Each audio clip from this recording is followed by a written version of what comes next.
नमस्कार मित्रों, स्वागत है आप लोगों का इस छोटे से यूट्यूब चैनल उदय एकेडमी पर। आज हम लोग इस वीडियो में पॉलिटी के अंतर्गत देखिए जो विविध वाले पोर्शंस हैं, और देखिए इसके पहले हम लोग जितने भी पॉलिटी के अंतर्गत जो भी चैप्टर्स हैं सब हम लोग पढ़ चुके हैं। उनका सही PYQ हम लोग व्याख्या के साथ पढ़ चुके हैं। और हम लोग जो लास्ट इसका जो अंतिम है पॉलिटी के अंतर्गत जो मिसलेनियस वाला पोर्शन है, विविध वाला है, हम लोग इसको कवर करेंगे आज।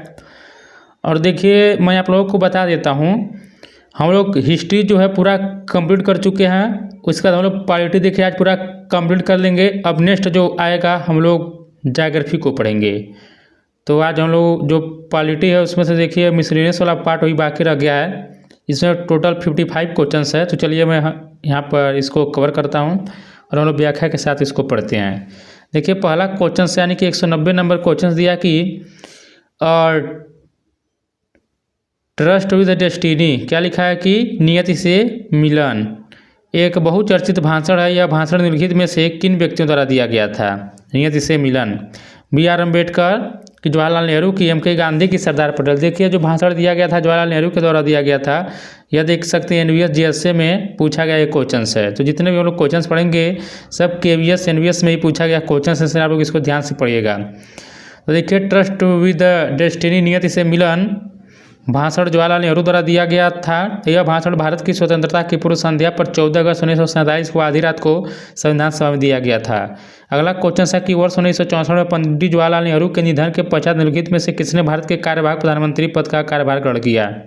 मोरारजी देसाई ने, कि गुलजारीलाल नंदा ने, कि चरण सिंह ने, कि इंदिरा गांधी ने। देखिए यहाँ पर ऑप्शन नंबर इसका 20 सही होगा। जो गुलजारीलाल नंदा थे इन्होंने ही जब जवाहरलाल नेहरू की निधन हो गई थी तो उस टाइम ये जो है कार्यवाहक प्रधानमंत्री का पद ग्रहण किए थे। तो ऑप्शन नंबर बी जो होगा सही होगा। वर्ष 1964 में जवाहरलाल नेहरू के निधन के बाद गुलजारीलाल नंदा ने भारत के कार्यवाहक प्रधानमंत्री के पद का कार्यभार ग्रहण किया। उन्होंने नेहरू के निधन के बाद और बाद में 1966 में लाल बहादुर शास्त्री के निधन के बाद भी इस देखिए जो गुलजारीलाल नंदा जो थे इन्होंने जब पंडित जवाहरलाल नेहरू की मृत्यु हो गई थी तो उस टाइम भी यह कार्यवाहक प्रधानमंत्री बने थे। फिर देखिए जब लाल बहादुर शास्त्री की मृत्यु हो गई तो उसके बाद भी इन्होंने कार्यवाहक जो है प्रधानमंत्री की भूमिका निभाया था। तो याद रखिएगा, ये भी पूछ सकता है। और देखिए गुलजारीलाल नंदा, पंडित जवाहरलाल नेहरू के निधन के बाद गुलजारीलाल नंदा अंतिम कार्यवाहक प्रधानमंत्री बने। पुनः कार्यभार वर्ष 1966 में लाल बहादुर शास्त्री के निधन के बाद भी दूसरी बार कार्यवाहक प्रधानमंत्री बने थे। अगला दिया कि निम्नलिखित में से कौन सा भारत में एक अस्थायी प्रशासक का एग्जाम्पल्स है? लोक सेवक, की भारत के प्रधानमंत्री, की केंद्रीय कैबिनेट मंत्री, की राज्य का राज्यपाल। देखिए जो लोक सेवक होता है यही भारत में एक परमानेंट जो होता है अस्थायी प्रशासक होता है। तो 192 का ऑप्शन नंबर जो होगा जाएगा आप लोग का ये यहाँ पर सही हो जाएगा। व्याख्या देखते हैं कि भारत में लोक प्रशासक जो लोक सेवक होता है वह अस्थायी प्रशासक के एग्जाम्पल्स है। अस्थायी प्रशासक वे लोग शामिल होते हैं जो लंबी अवधि के लिए नियुक्त किए जाते हैं और सत्तारूढ़ राजनीतिक दल के बदलने के बावजूद अपने पद पर बने रहते हैं। इनका मुख्य कार्य नीतिगत निर्णयों को लागू करना और प्रशासन को चलाना होता है। अगला क्वेश्चन देखिए दिया कि भारत में न्यायपालिका को संसद द्वारा पारित कानूनों को रद्द करने की शक्ति प्राप्त है। निम्नलिखित में से कौन सी संकल्पना इस शक्ति को स्पष्ट करती है? अपवाद का सिद्धांत, की अपीलीय न्यायिक प्रणाली, की न्यायिक सक्रियता, की न्यायिक समीक्षा। देखिए यह जो है यह न्यायिक समीक्षा हो जाएगा। तो ऑप्शन नंबर यहाँ पर डी जो होगा इस क्वेश्चन का सही हो जाएगा। देखिए भारत में संसद द्वारा पारित कानूनों को रद्द करने की शक्ति को न्यायिक समीक्षा की संकल्पना स्पष्ट करती है। इस सिद्धांत के तहत न्यायपालिका यह सुनिश्चित करती है कि कोई भी कानून संविधान के विरुद्ध जो है न हो। देखिए दोस्तों मैं आप लोगों से बता देता हूँ, यदि आप लोगों को यह सभी PDF चाहिए जितने भी सब्जेक्ट हैं, जैसे मान लीजिए आप लोग का जनरल अवेयरनेस हो गया, कंप्यूटर हो गया, हिंदी हो गया, इंग्लिश हो गया, मैथ हो गया, रीजनिंग हो गया, इन सभी का यदि आप लोगों को यह PYQ का PDF चाहिए तो आप लोगों को स्क्रीन पर व्हाट्सएप नंबर दिखाई दे रहा है, व्हाट्सएप पर मैसेज करिएगा। आप लोगों को वहाँ से इन सभी का PYQ का PDF मिल जाएगा। वहाँ से आप लोग इसको लेकर रिविजन कर सकते हैं। अगला क्वेश्चन से देखिए दिया है कि 194 है। भारत के किसी नागरिक से विवाहित व्यक्ति भारत में आपको बताना है कि कितने वर्ष तक निवास करने के पश्चात नागरिकता अधिनियम 1955 की धारा 5 के अंतर्गत भारतीय नागरिकता प्रदान करने के लिए पंजीकरण हेतु आवेदन करने के लिए पात्र है। तो देखिए इसका ऑप्शन नंबर बी होगा 7 साल के लिए यदि निवास कोई करेगा भारत में तो उसको नागरिकता दे दी जाएगी। तो ऑप्शन नंबर बी जो होगा वह सही होगा। देखिए भारत के किसी नागरिक से विवाहित व्यक्ति भारत में 7 वर्ष तक निवास करने के बाद नागरिकता अधिनियम 1955 की धारा 5 के अंतर्गत भारतीय नागरिकता प्रदान करने के लिए पंजीकरण हेतु आवेदन करने के लिए पात्र है। अगला क्वेश्चन हम लोग देखते हैं। देखिए दिया है कि जून 2024 तक की स्थिति के अनुसार नागरिकता अधिनियम 1955 में कितनी बार संशोधन किया गया है? 5 की 9 की 4 की 6। देखिए 6 बार संशोधन किया गया है। तो आप लोग याद रखिएगा अब तक। तो ऑप्शन नंबर डी यहाँ पर सही हो जाएगा। व्याख्या देखते हैं कि जून 2024 तक की स्थिति के अनुसार नागरिकता अधिनियम 1955 में 6 बार वर्ष 1986 में, 1992 में, 2003 में, 2005, 2015 और 2019 में संशोधन किया गया है। वर्ष 1955 का नागरिकता अधिनियम नागरिकता प्राप्त करने के 5 तरीकों को निर्धारित करता है। जैसे देखिए जन्म से वंश, पंजीकरण, देशीयकरण और क्षेत्र का समावेश। तो आप लोग याद रखिएगा। अगला क्वेश्चन है कि निम्नलिखित में से कौन सी भाषा भारत में 2004 में शास्त्रीय भाषा का दर्जा पाने वाली पहली भाषा है? तमिल की, कन्नड़ की, संस्कृत, तेलुगु। देखिए सबसे पहले जो शास्त्रीय भाषा को जो दर्जा दिया गया था वह तमिल को दिया गया था। तो आप लोग याद रखिएगा। तो ऑप्शन नंबर ए जो होगा सही होगा। आप लोग कमेंट करके बताइएगा कि वर्तमान में कुल कितनी शास्त्रीय भाषाएं हो चुकी है, जरा आप लोग बताइएगा। तो कमेंट करके देखते हैं कितने लोग सही जवाब देते हैं। भारत में 2004 में शास्त्रीय भाषा का दर्जा पाने वाली पहली भाषा तमिल है। भारत की सभी शास्त्रीय भाषाएं भी भारतीय संविधान की 8वीं सूची में सूचीबद्ध हैं। वर्तमान में 6 भाषाओं अर्थात तमिल, संस्कृत, कन्नड़, तेलुगु, मलयालम और उड़िया को शास्त्रीय भाषा। देखिए 6 भाषा नहीं है, कुछ और भाषाओं को जोड़ा गया। देखते हैं कितने लोग सही आप लोग जवाब दे सकते हैं, जरा कमेंट करिएगा। अगला दिया कि किस वर्ष भारत का पहला सशस्त्र बल न्यायाधिकरण यानी कि आर्म्ड फोर्स ट्रिब्यूनल स्थापित किया गया? 2010 में कि 2011 में कि 2009 में कि 2012 में? तो देखिए 197 का ऑप्शन नंबर सी होगा। सन 2009 में स्थापना किया गया था इसका। तो ऑप्शन नंबर सी जो होगा सही होगा। व्याख्या देखते हैं। भारत का पहला सशस्त्र बल न्यायाधिकरण यानी कि आर्म्ड फोर्सेस ट्रिब्यूनल की स्थापना 2009 में सशस्त्र बल न्यायाधिकरण अधिनियम 2007 के अंतर्गत की गई थी। इसकी स्थापना सशस्त्र बलों की सेवा मामले या अनुशासनात्मक कार्रवाइयों से संबंधित शिकायतों का प्रभावी और शीघ्र निवारण करने के लिए की गई। अगला दिया कि निम्नलिखित में से कौन सा विधायी अधिनियम भारत के संघीय न्यायालय के निर्माण के लिए उत्तरदायी था? भारत सरकार अधिनियम 1919 की, भारतीय परिषद अधिनियम 1909 की, भारतीय स्वतंत्रता अधिनियम 1947 की, भारत सरकार अधिनियम 1936। तो देखिए 198 का ऑप्शन नंबर डी सही होगा। भारत सरकार अधिनियम 1936 होगा। तो इस क्वेश्चन का ऑप्शन नंबर डी जो होगा वह सही होगा। भारत का संघीय न्यायालय के निर्माण के लिए भारत सरकार अधिनियम 1936 उत्तरदायी था। भारत का संघीय न्यायालय एक न्यायिक निकाय था जिसकी स्थापना 1937 में मूल अपीलीय और सलाहकार क्षेत्राधिकार के साथ भारत सरकार अधिनियम 1936 के प्रावधानों के तहत की गई थी। संघीय न्यायालय सर्वोच्च न्यायालय की स्थापना होने तक कार्य किया। संघीय न्यायालय की सीट जो है दिल्ली में थी। अगला दिया कि निम्नलिखित में से कौन सा भारत में एक अस्थायी प्रशासक का एग्जाम्पल? हम लोग पहले ही पढ़ कर आ चुके हैं कौन सा होगा। तो देखिए लोक सेवक जो होता है यह अस्थायी प्रशासक का एक एग्जाम्पल्स है। जैसे यहाँ पर देखिए राजनीतिक कार्यपालिका क्या होता है। तो इनका कार्यकाल निश्चित समय होता है 5 वर्ष या जब तक सदन का विश्वास तब तक होता है। ये जनता द्वारा चुने जाते हैं जैसे प्रधानमंत्री, कैबिनेट मंत्री, राज्यपाल आदि इसके एग्जाम्पल्स हैं। और देखिए जो अस्थायी कार्यपालिका होते हैं इनका कार्यकाल अस्थायी होता है अर्थात सेवानिवृत्ति की आयु 60 वर्ष लगभग तक। ये सीधे जनता द्वारा नहीं चुने जाते हैं बल्कि परीक्षा, नियुक्ति या चयन प्रक्रिया द्वारा आते हैं। जैसे IAS हो गए, IPS हो गए, APS हो गए, यह सब लोक सेवक के एग्जाम्पल्स हैं। अगला क्वेश्चन है कि भारत में किसी उच्च न्यायालय के जज की नियुक्ति कौन करता है? राष्ट्रपति की, संबंधित राज्य का राज्यपाल की, भारत का मुख्य न्यायाधीश की, संबंधित उच्च न्यायालय का मुख्य न्यायाधीश। देखिए 200 का जो होगा ऑप्शन नंबर इसका ए सही होगा। तो भारत में किसी उच्च न्यायालय के जज की जो नियुक्ति करता है वह राष्ट्रपति ही करता है। तो ऑप्शन नंबर ए जो होगा वह सही होगा।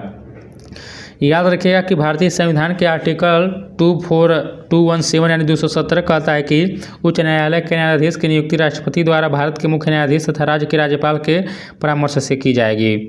अगला क्वेश्चन देखिए दिया कि the declaration of the rights of man and citizen यानी कि पुरुष और नागरिक के अधिकारों की घोषणा किस क्रांति से संबंधित है जिसे बाद में उस देश के संविधान में शामिल किया गया? बहुत ही आसान है, बताइए। रूसी क्रांति की, अमेरिकी क्रांति की, फ्रांसीसी की, अंग्रेजी क्रांति? देखिए यहाँ पर ऑप्शन नंबर सी होगा, फ्रांसीसी क्रांति से संबंधित है। तो ऑप्शन नंबर सी जो होगा वह सही होगा। थोड़ा आप लोग इसका व्याख्या देख लीजिए, एग्जाम में पूछ भी सकता है। देखिए the declaration of the rights of man and citizen यानी कि पुरुष और नागरिक के अधिकारों की घोषणा फ्रांसीसी क्रांति से संबंधित है, जिसे बाद में फ्रांस ने संविधान में शामिल किया गया था। फ्रांस के संविधान में संविधान पुरुष एवं नागरिक अधिकार घोषणा पत्र के साथ शुरू हुआ था। संविधान में जीवन के अधिकार, अभिव्यक्ति की स्वतंत्रता के अधिकार और कानूनी बराबरी के अधिकार को नैसर्गिक एवं अहरणीय अधिकार के रूप में स्थापित किया गया, अर्थात ये अधिकार प्रत्येक व्यक्ति को जन्मना प्राप्त थे और इन अधिकारों को छीना नहीं जा सकता। अगला क्वेश्चन है कि भारत में उपराष्ट्रपति पद के लिए निर्वाचन निम्नलिखित में से किसके अनुसार किया जाता है? वैकल्पिक मतदान पद्धति की आनुपातिक प्रतिनिधित्व पद्धति के द्वारा, की सरल बहुमत पद्धति यानी कि first part the post system की द्विचरणीय पद्धति। तो देखिए 202 का ऑप्शन नंबर 20 सही होगा, आनुपातिक प्रतिनिधित्व पद्धति के अनुसार किया जाता है। तो ऑप्शन नंबर ए जो होगा यहाँ पर देखिए बी जो होगा इसका सही होगा। 202 का कौन सा होगा? तो बी नंबर यहाँ पर सही होगा। थोड़ा लोग व्याख्या देख लेते हैं इस क्वेश्चन का। तो देखिए अनुच्छेद 66 में कहा गया है कि उपराष्ट्रपति का चुनाव एक निर्वाचक मंडल के सदस्यों द्वारा किया जाएगा। निर्वाचक मंडल में संसद के दोनों सदनों के सदस्य एकल हस्तांतरणीय मत के आनुपातिक प्रतिनिधित्व की प्रणाली के अनुसार होते हैं और ऐसे चुनाव में मतदान गुप्त मतदान द्वारा होता है, जो ऐसा चुनाव होता है। अगला यहाँ पर दिया कि उपराष्ट्रपति संसद के किसी भी सदन या किसी भी राज्य के विधानमंडल के किसी सदस्य का सदन नहीं होगा। 203 नंबर क्वेश्चन है कि राइक्सटैग क्या है? बताइए आप लोग कि वह स्थान जहाँ वर्साय की संधि पर हस्ताक्षर किए गए थे, कि जर्मनी का संसद है, कि नाजी नजरबंदी शिविर है, कि जर्मनी के सशस्त्र बलों का मुख्यालय है। देखिए जो राइक्सटैग है यह जो है आप लोग का जर्मनी का संसद है। तो ऑप्शन नंबर बी जो होगा इस क्वेश्चन का वह सही होगा। थोड़ा बहुत इसको याद रखिएगा, राइक्सटैग जो है जर्मनी की संसद का ऐतिहासिक भवन है जो बर्लिन में स्थित है। इसका निर्माण 1894 में हुआ। 1933 में इसमें आग लगी जिससे हिटलर ने सत्ता मजबूत की। अब यह बुंडेस्टाग का मुख्यालय है और जर्मनी की राजनीति का महत्वपूर्ण केंद्र बना हुआ है। भारत में आयुध अधिनियम किस वर्ष में पारित किया गया? 1951 में, 1959 में, 1964 में, 1955 में। देखिए ऑप्शन नंबर बी होगा यहाँ पर। भारत में आयुध अधिनियम जो पारित किया गया था 1959 में किया गया था। तो ऑप्शन नंबर बी जो होगा वह सही होगा। आयुध अधिनियम 1959 देश के भीतर हथियारों के गैर कानूनी संग्रहण को रोकने के लिए लाया गया था। ध्यातव्य है कि वर्ष 1959 के इस अधिनियम में व्याप्त खामियों को दूर करने के लिए सरकार ने दिसंबर 2019 में आयुध यानी संशोधन अधिनियम 2019 पारित किया है। संशोधन के अनुसार अब अंतर्राष्ट्रीय पदक विजेता एवं विख्यात निशानेबाज को अधिकतम 12 शस्त्र रखने की रियायत दी गई है, जो पहले 7 थी। अगला क्वेश्चन है कि संविधान सभा द्वारा राष्ट्रीय ध्वज को किस तारीख को अपनाया गया था? बहुत इजी क्वेश्चन है, बताइए। 26 जून 1947 को, कि 22 जून 1947 को, कि 26 जुलाई 1947 को, 22 जुलाई। देखें यहाँ पर ऑप्शन नंबर इसका जो होगा 205 का वह डी सही होगा, 22 जुलाई 1947 को। तो ऑप्शन नंबर डी जो होगा सही होगा। देखिए दोस्तों मैं जानबूझकर अपना स्पीड जो है तेज से किया हूँ, बोलने का स्पीड मेरा फास्ट है। अगर मैं धीरे धीरे बोलूँगा तो आप लोगों का यह पूरा PYQ का सीरीज इंडियन नहीं हो पाएगा एग्जाम तक, इसलिए मैं सोच रहा हूँ जल्दी जल्दी आप लोगों को अधिक से अधिक मैं क्वेश्चन करा दूँ। यदि इसके बावजूद भी आप लोग को यह वीडियो जो है धीरे लग रहा होगा तो आप लोग क्या करिएगा, 2x स्पीड कर लीजिएगा, आप लोग का और भी टाइम बचेगा। तो देखिए यहाँ पर ऑप्शन नंबर डी सही होगा। संविधान सभा द्वारा 22 जुलाई 1947 को राष्ट्रीय ध्वज को प्रस्ताव को अपनाया गया। इस प्रस्ताव में कहा गया कि भारत का राष्ट्रीय ध्वज गहरे केसरिया समान अनुपात में सफ़ेद और गहरे हरे रंग का तिरंगा होगा। सफ़ेद पट्टी में गहरे नीले रंग का चक्र है जो अशोक की सारनाथ जैसी राजधानी के सिंह पर उपस्थित है।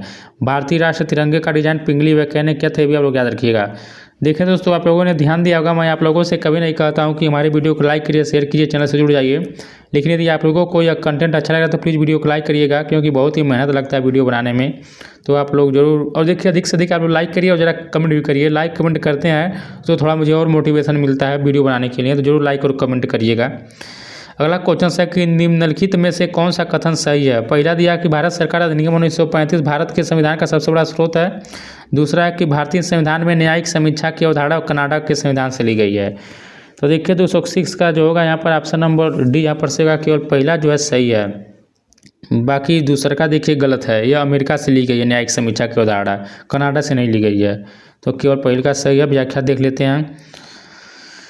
भारत सरकार अधिनियम 1935 भारत के संविधान का सबसे बड़ा स्रोत है, याद रखिएगा आप लोग। संविधान निर्माण में प्रमुख योगदान 1935 का भारत शासन अधिनियम है। भारतीय संविधान के अनुच्छेद में लगभग 250 ऐसे अनुच्छेद हैं जो 1935 के अधिनियम से या तो लगभग समान या कुछ परिवर्तन करके लिए गए हैं। इसलिए 1935 के भारत शासन अधिनियम को संविधान का सबसे बड़ा एकाकी स्रोत कहा जाता है। और जबकि न्यायिक समीक्षा का जो देखिए जो प्रावधान है अमेरिका से लिया गया है। अगला क्वेश्चन है कि सरदार पटेल राष्ट्रीय एकता पुरस्कार भारत सरकार द्वारा किस वर्ष स्थापित किया गया था? 2001 में कि 2019 में कि 2017 में कि 2013 में? देखिए ऑप्शन नंबर इस क्वेश्चन का 20 से होगा, तो 2019 में स्थापित किया गया था सरदार पटेल राष्ट्रीय एकता पुरस्कार। ऑप्शन नंबर बी यहाँ पर सही होगा। भारत सरकार ने सरदार वल्लभ भाई पटेल के नाम पर भारत की एकता और अखंडता के क्षेत्र में योगदान के लिए सर्वोच्च नागरिक पुरस्कार शुरू किया है। गृह मंत्रालय द्वारा सरदार पटेल राष्ट्रीय एकता पुरस्कार शुरू करने की एक अधिसूचना दिनांक 20 सितंबर 2019 को जारी की गई थी। आगे बढ़ते हैं। भारत सरकार द्वारा कितने अल्पसंख्यक बहुल जिले सूचीबद्ध हैं? तो इसको छोड़ते हैं, वर्तमान में हो सके इसका कुछ डेटा चेंज हो चुका हो। अगला देखते हैं कि भारत में स्वापक नहीं, हमको लग रहा है कि व्यापक होना चाहिए, इंग्लिश में है नहीं, थोड़ा दिक्कत होता है। देखिए भारत में देखते हैं औषधि और मन प्रभावी पदार्थ अधिनियम किस वर्ष में पारित किया गया था? तो यहाँ पर देखिए 209 जो होगा इसका ऑप्शन नंबर ए से होगा। 1985 में पारित किया गया था, तो ऑप्शन नंबर ए जो होगा सही होगा। व्याख्या देखते हैं। देखिए कह कि भारत में स्वापक औषधि और मन प्रभावी अधिनियम 1985 के तहत दवा अपराधों को बहुत गंभीरता और कठोर दंड का प्रावधान है। दवाओं की वाणिज्यिक मात्रा से जुड़े अपराधों के लिए 10 वर्ष की एक न्यूनतम जुर्माना सश्रम कारावास से 20 साल तक का हो सकता है, जो निर्धारित है। अगला क्वेश्चन देखते हैं। देखिए दिया कि राष्ट्रीय गान कहाँ से लिया गया है? बीसी चटर्जी द्वारा रचित भारत भाग्य विधाता निबंध से कि टैगोर द्वारा संपादित पत्रिका तत्वबोधिनी से कि बीसी चटर्जी का उपन्यास दुर्गे सनंदी से कि बीसी चटर्जी का उपन्यास आनंद मठ से? देखिए एक इजी क्वेश्चन से, आप लोग इसको बचपन से ही पढ़ते हुए आ रहे होंगे। आगे हम लोग देखते हैं। थोड़ा लोग इसमें इंपॉर्टेंट याद रखिएगा कि जनगण मन को 24 जनवरी 1950 को भारतीय संविधान ने राष्ट्रगान के रूप में अपनाया था। और देखिए इसे पहली बार 27 दिसंबर 1911 को भारतीय राष्ट्रीय कांग्रेस के अधिवेशन में गाया गया था। अगला क्वेश्चन है कि डेमोक्रेसी शब्द को किस भाषा से लिया गया? बताइए ग्रीक की, हिब्रू की, अंग्रेजी की, लैटिन? देखिए डेमोक्रेसी जो शब्द है इसको ग्रीक भाषा से लिया गया है, तो ऑप्शन नंबर ए जो होगा वह सही होगा। डेमोक्रेसी का अर्थ है लोकतंत्र। डेमोक्रेसी शब्द की उत्पत्ति ग्रीक मूल के शब्द डेमोस अर्थ जो होता है जनसाधारण तथा क्रेसिया का अर्थ शासन अर्थात जनसाधारण का शासन से है। लोकतंत्र का अर्थ ऐसी व्यवस्था से है जिसका संचालन लोगों या उनके द्वारा चुने हुए प्रतिनिधियों के द्वारा किया जाता है। अगला क्वेश्चन है कि निम्नलिखित में से कौन सा कथन सही है? पहला दिया कि भारत के संविधान का भाग 4 राज्य के नीति निर्देशक तत्व से संबंधित है, और दूसरा दिया है कि भारतीय संविधान का अनुच्छेद 61 राष्ट्रपति पर महाभियोग से संबंधित है। देखिए इसका ऑप्शन नंबर ए सही होगा। 1 और 2 जो होगा दोनों यहाँ पर सही होगा, दोनों कथन जो है वह सही दिया है। अगला देखिए दिया है कि भारतीय संविधान में 9वीं अनुसूची को पहले संशोधन द्वारा जोड़ा गया था, और दूसरा का यहाँ पर दिया है कि सुप्रीम कोर्ट भारतीय संविधान के मौलिक अधिकारों का संरक्षक है। हाँ देखिए सही है, और भारतीय 9वीं अनुसूची दोनों सही है यहाँ पर, तो 1 और 2 दोनों कथन जो होगा वह सही होगा। और देखिए अनुच्छेद 32 के तहत सर्वोच्च न्यायालय व अनुच्छेद 226 के तहत उच्च न्यायालय किसी व्यक्ति के मूल अधिकारों के उल्लंघन पर 5 प्रकार का जो रिट होता है जारी कर सकता है, जैसे बंदी, प्रत्यक्षीकरण, परमादेश, प्रतिषेध, उत्प्रेषण, अधिकार परीक्षा। अगला क्वेश्चन है कि जस्टिस एन वी रमन्ना, इसको हम छोड़ते हैं, यह तो वर्तमान में पूछा नहीं जाएगा। और आप लोग इसको याद रखिएगा कि वर्तमान भारत में कुल जो उच्च न्यायालयों की संख्या है 25 है, आप लोग इसको याद रखिएगा। अगला क्वेश्चन है कि सांप्रदायिक राजनीति किस विचार पर आधारित है? सामूहिक विचार सामाजिक समुदाय का मुख्य आधार है, कि धर्म सामाजिक समुदाय का मुख्य आधार है, कि संयुक्त क्षेत्राधिकार सामाजिक समुदाय का मुख्य आधार है, कि केंद्रीय अर्थव्यवस्था सामाजिक समुदाय का मुख्य आधार? देखिए 215 का ऑप्शन नंबर जो होगा इस क्वेश्चन का वह 20 सही होगा। सांप्रदायिक राजनीतिक जो विचार आधारित है यह धर्म सामाजिक समुदाय का मुख्य आधार है, यही इस पर आधारित है, तो ऑप्शन नंबर 20 का सही होगा। सांप्रदायिक राजनीति धर्म, देखिए ऐसे क्वेश्चन हम जरा छोड़ेंगे जो थोड़ा इंपॉर्टेंट है, उसको हम लोग कवर करेंगे। अगला यहाँ पर दिया कि जनप्रतिनिधित्व अधिनियम 1951 की 21 धारा के अंतर्गत किसी निर्वाचन क्षेत्र में मतदान समाप्त होने के लिए निर्धारित समय से पहले के 48 घंटों की अवधि के दौरान टेलीविजन या ऐसे उपकरणों के साथ साथ अन्य साधनों द्वारा किसी भी निर्वाचन सामग्री का प्रदर्शन निषिद्ध है। धारा 75 की, धारा 126 की, धारा 112 की, धारा 45। तो देखिए इसका सही विकल्प होगा धारा 126, तो ऑप्शन नंबर बी जो होगा इस क्वेश्चन का वह सही हो जाएगा। तो आप लोग इसको याद रखिएगा, कोई इसमें वैसा व्याख्या नहीं दिया है। अगला है कि विशाखा मामले में उच्चतम न्यायालय के दिशा निर्देशों का संबंध है कार्यस्थल पर यौन उत्पीड़न से, कि घरेलू हिंसा से, कि बलात्कार और यौन हिंसा से, कि महिलाओं में देह व्यापार से।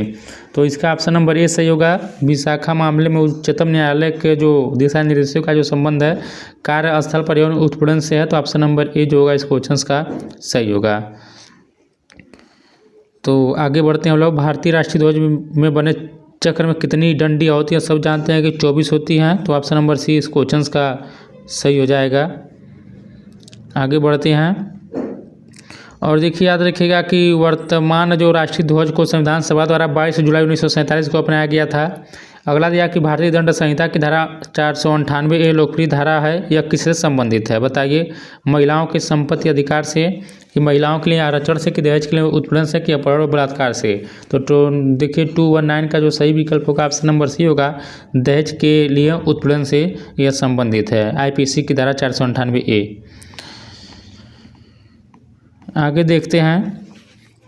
अगला क्वेश्चन है कि 26 जनवरी को हम अंतर्विरोधों के जीवन में प्रवेश करने जा रहे हैं। राजनीति में हमारी असमानता होगी और सामाजिक तथा आर्थिक जीवन में असमानता होगी, यह कथन किसका है? मोहनदास करमचंद गांधी का, कि जवाहरलाल नेहरू का, कि डॉक्टर भीमराव अम्बेडकर का, कि जयपाल सिंह का। तो देखिए ऑप्शन नंबर इसका जो होगा आप लोगों का बी सही होगा, डॉक्टर भीमराव अम्बेडकर का यह जो कथन है। व्याख्या देखते हैं, थोड़ा लोग देख लेते हैं। देखिए भारतीय संविधान को 26 नवंबर 1949 को भारतीय संविधान सभा द्वारा अपनाया गया और 26 जनवरी 1950 को लागू किया गया। भारत के संविधान के निर्माण में डॉक्टर भीमराव अम्बेडकर की प्रमुख भूमिका थी। इनका कथन था 26 जनवरी को हम अंतर्विरोधों के जीवन में प्रवेश करने जा रहे हैं। राजनीति में हमारे यहाँ समानता होगी और सामाजिक तथा आर्थिक जीवन में असमानता होगी। अगला क्वेश्चन है कि किसने लोकतंत्र की ऐसी व्याख्या की, लोगों का लोगों द्वारा और लोगों के लिए। देखिए अब्राहम लिंकन का बहुत ही फेमस कथन है कि प्रजातंत्र जनता का, जनता के लिए, जनता द्वारा शासन है। और देखिए यह जो अब्राहम लिंकन थे अमेरिका के 16वें राष्ट्रपति तथा रिपब्लिकन पार्टी से संबंधित थे, आप लोग याद रखिएगा इनको। अगला क्वेश्चन देखते हैं कि भाषा के आधार पर गठित भारत का प्रथम राज्य आंध्र प्रदेश, की उड़ीसा, की कर्नाटक, की महाराष्ट्र। देखिए भाषा के आधार पर गठित प्रथम जो राज्य है वह आंध्र प्रदेश है, तो ऑप्शन नंबर ए जो होगा इस क्वेश्चन का वह सही होगा।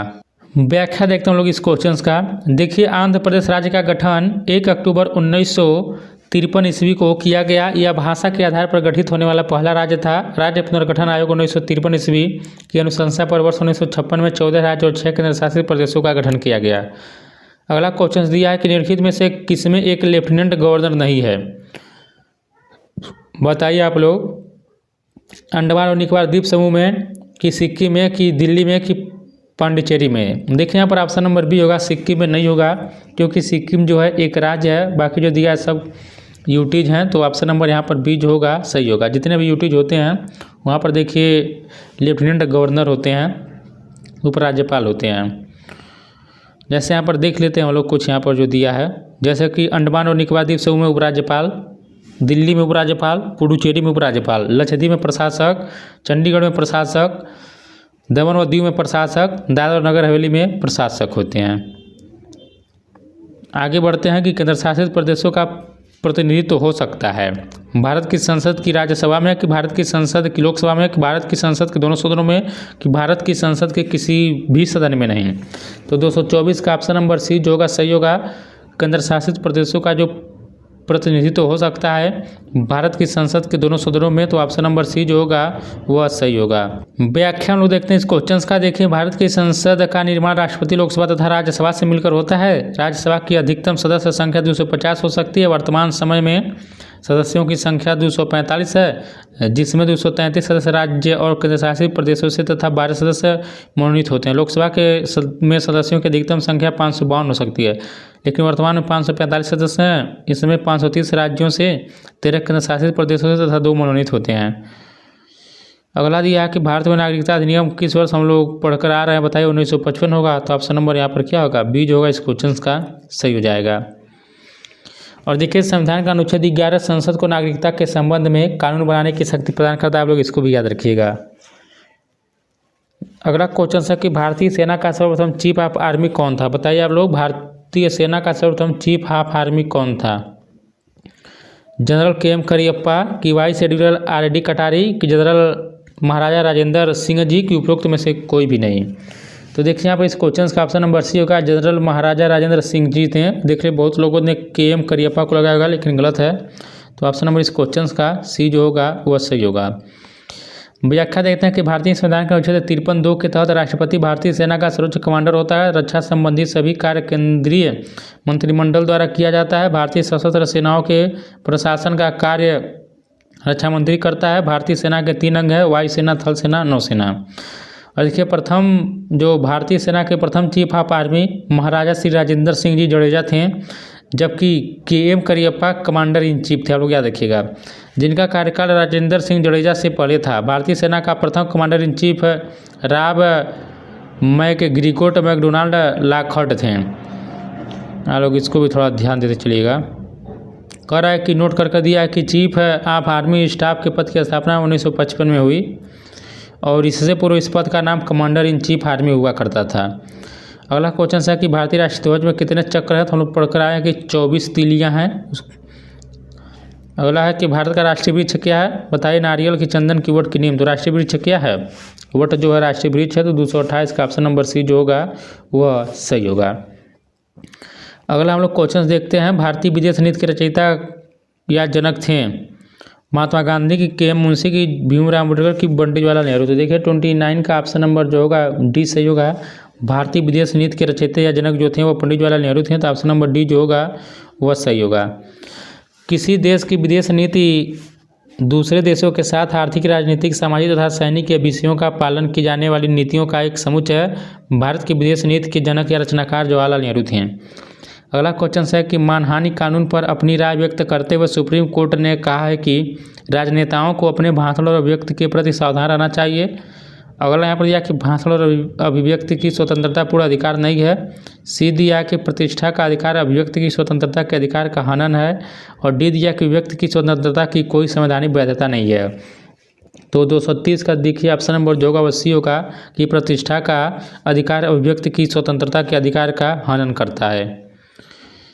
अगला हम लोग देखते हैं यहाँ पर जो क्वेश्चन है कि मिस मीरा साहिब बीवी किस लिए पहली महिला के रूप में प्रतिष्ठित हैं।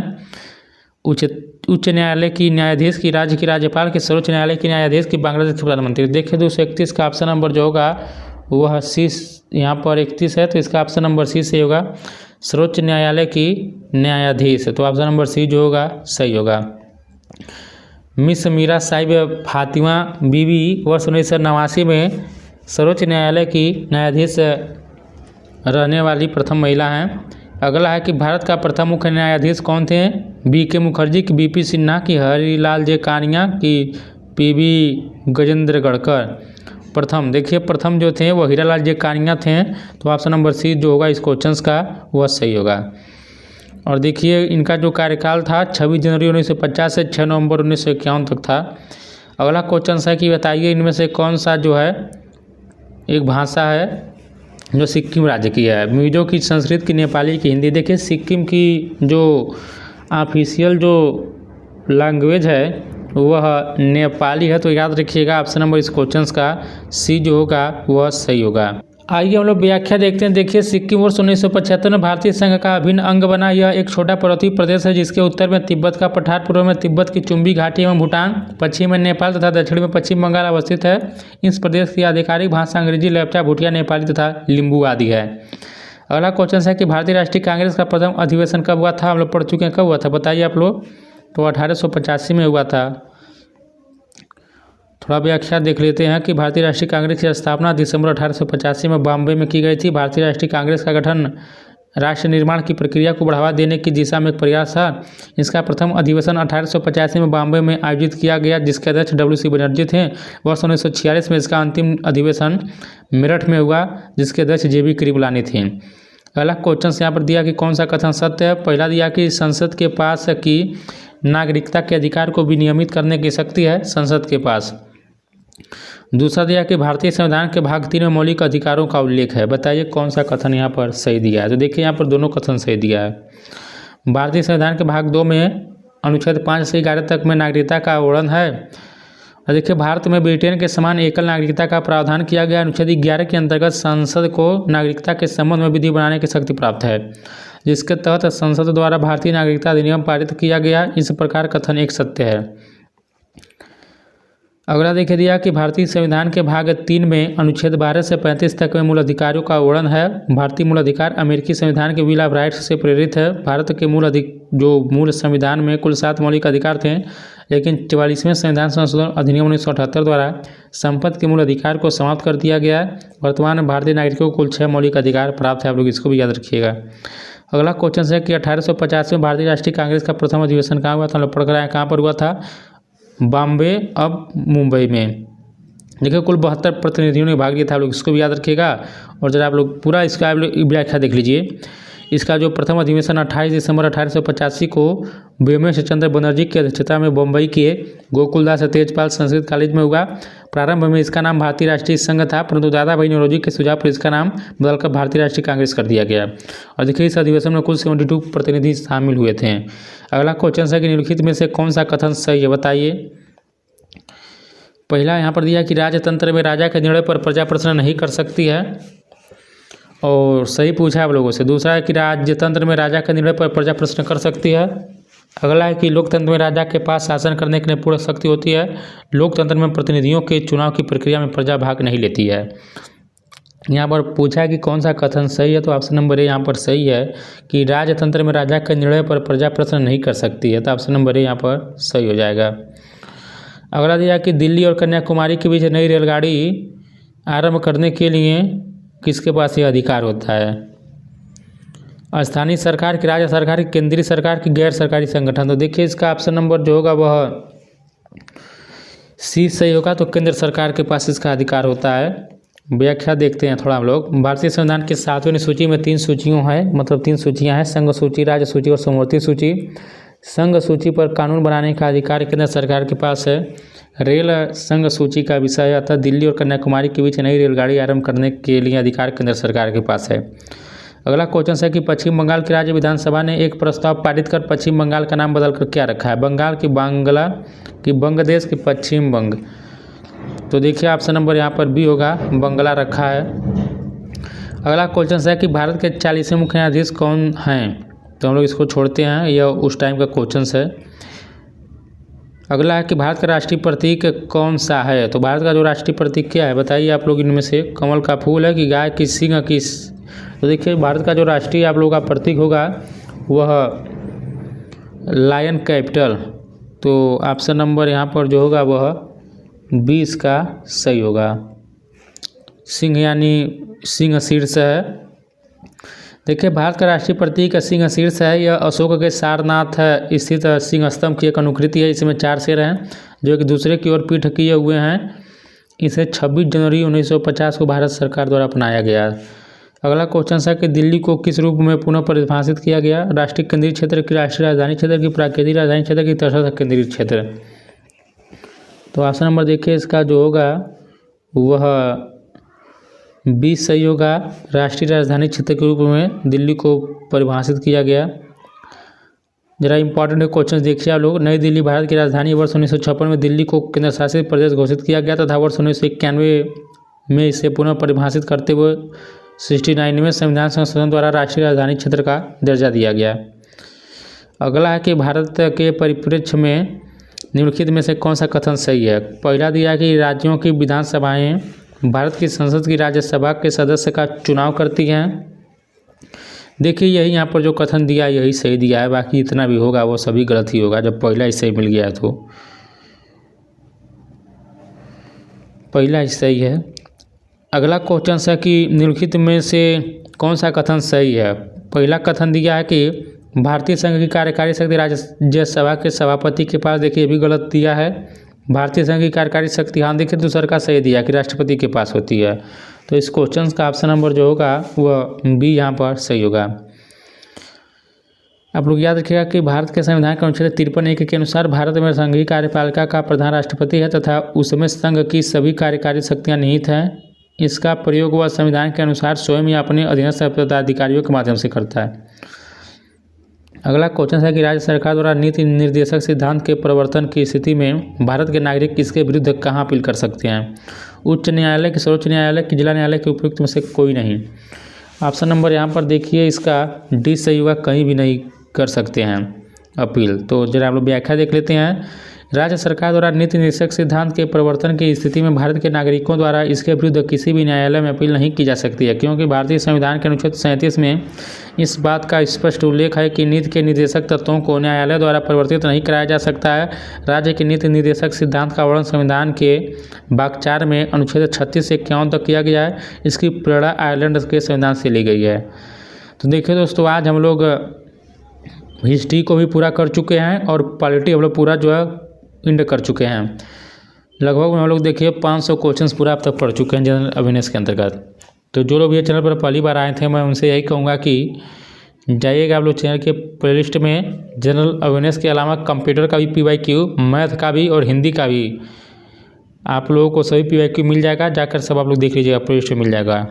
अंत में यही कहेंगे कि यदि वीडियो अच्छा लगा तो वीडियो को लाइक करिएगा, शेयर कीजिएगा, साथ ही चैनल को भी सब्सक्राइब कर लीजिएगा। मिलते हैं एक नए वीडियो के साथ, तब तक नमस्कार, जय हिंद, जय भारत।